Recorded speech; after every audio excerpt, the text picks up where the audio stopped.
Halo, nama saya Meglin Joanis dari kelas BK16. Pada hari ini saya akan membincangkan serba sedikit tentang topik yang terdapat dalam subjek sains sukan. Ia merupakan silibus yang terdapat dalam subjek sains sukan. Topik yang saya akan bincangkan ialah penilaian kecederaan. Objektif pembelajaran yang perlu kita ketahui ialah yang pertama, memerihalkan tanda dan gejala kecederaan atlet. Yang kedua, memerihalkan kaidah tinjauan awal penilaian kecederaan pada atlet. Penilaian primer juga dikenali sebagai doktor ABC. Yang ketiga, memerihalkan kaidah tinjauan tahap kedua pada atlet yang cedera. Penilaian sekunder juga dikenali sebagai TOTEPS. Salah satu tanda dan gejala kecederaan atlet ialah pitam. Ia merupakan kekurangan bekalan darah ke otak untuk seketika waktu. Tanda dan gejala yang dialami oleh atlet apabila pitam ialah muka pucat, pening, berbulu sejuk dan denyutan nadi cepat tapi lemah, pernapasan yang cepat, tercengap-cengip dan seperti menderita kesakitan. Yang kedua ialah pengsan atau sinkop.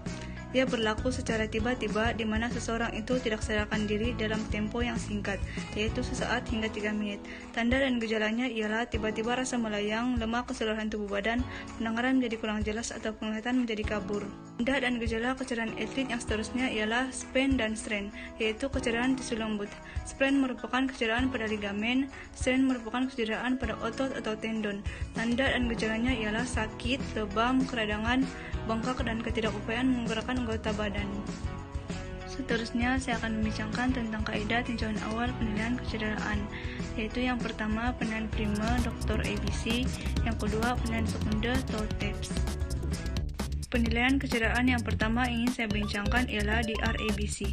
D ialah danger, bahaya. R ialah respon, tindak balas.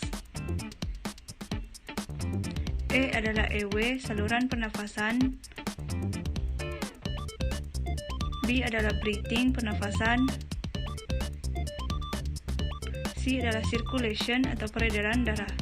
Langkah penilaian kecederaan di RABC yang pertama ialah danger, yaitu menilai situasi yang berlaku bergantung kepada tempat kejadian. Pastikan kawasan sekitar mangsa selamat. Alihkan benda-benda yang boleh mendatangkan bahaya kepada Anda dan mangsa. Dan coba untuk meminta bantuan jika perlu untuk mengawal keadaan. Respon atau tindak balas adalah langkah dengan memeriksa, tindak balas pesakit, kejutkan pesakit, tepuk bahu dan jeritkan sesuatu. Menanyakan keadaan pesakit sama ada oke atau tidak. Letakkan pesakit berbaring belentang di atas permukaan yang padat. Jika tidak tindak balas, hubungi ambulans. Langkah yang seterusnya ialah EW atau saluran pernafasan, yaitu melakukan teknik angkat dagu dan dongak kepala. Buka salur pernafasan pesakit secara mendongak kepala dengan satu tangan sementara dagunya diangkat dengan tangan yang satu lagi. Periksa jika lidah mangsa mengganggu laluan pernafasan mangsa. Alihkan lidah tersebut kalau menghalang pernafasan. Breathing atau pernafasan adalah langkah meletakkan posisi pipi dekat dengan hidung dan mulut mangsa dengan muka menghadap ke arah dada mangsa. Melihat, mendengar, dan merasa pernapasan selama 5 hingga 10 saat. Jika tidak pernapasan, pijit hidung pesakit sehingga tertutup dan beri 2 hembusan penuh ke dalam mulutnya selama 2 saat setiap hembusan. Langkah yang terakhir yaitu circulation atau peredaran darah.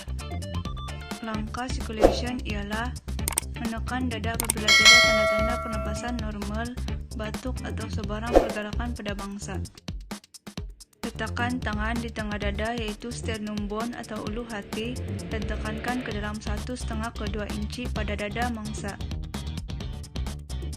Tekan dada mangsa sebanyak 30 kali pada kadar 150 kali semenit dengan kiraan 1, 2, 3 sehingga 30 kali. Teruskan dengan 2 hembusan dan 30 kali tekanan sehingga bantuan pertahanan awam tiba atau sehingga mangsa sedar. Penilaian kecederaan yang kedua ialah TOTEPS. T adalah talk, O adalah observe, T adalah touch, E adalah active movement, P adalah passive movement, S adalah skill test. Seterusnya, kita akan masuk dalam kaidah pelaksanaan TOTEPS.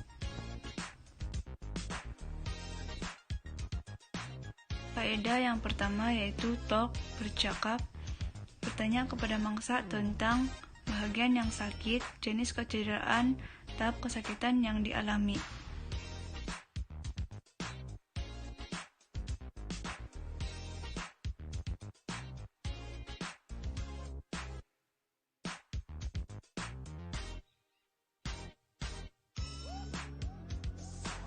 Langkah yang seterusnya yaitu touch, sentuh. Sentuh bagian yang cedera untuk menentukan bagian yang sakit dan periksa sama ada terdapat perubahan suhu kulit mangsa. Langkah yang keempat yaitu active movement, pergerakan aktif. Minta pesakit menggerakkan sendiri bagian yang cedera. Langkah yang kelima yaitu passive movement, pergerakan pasif. Bantu pesakit menggerakkan bagian yang cedera jika pesakit tidak mampu melakukan sendiri. Langkah yang terakhir yaitu skill test, kemahiran, uji pergerakan asas pada bagian yang cedera seperti berdiri, berjalan, berlari, dan melompat.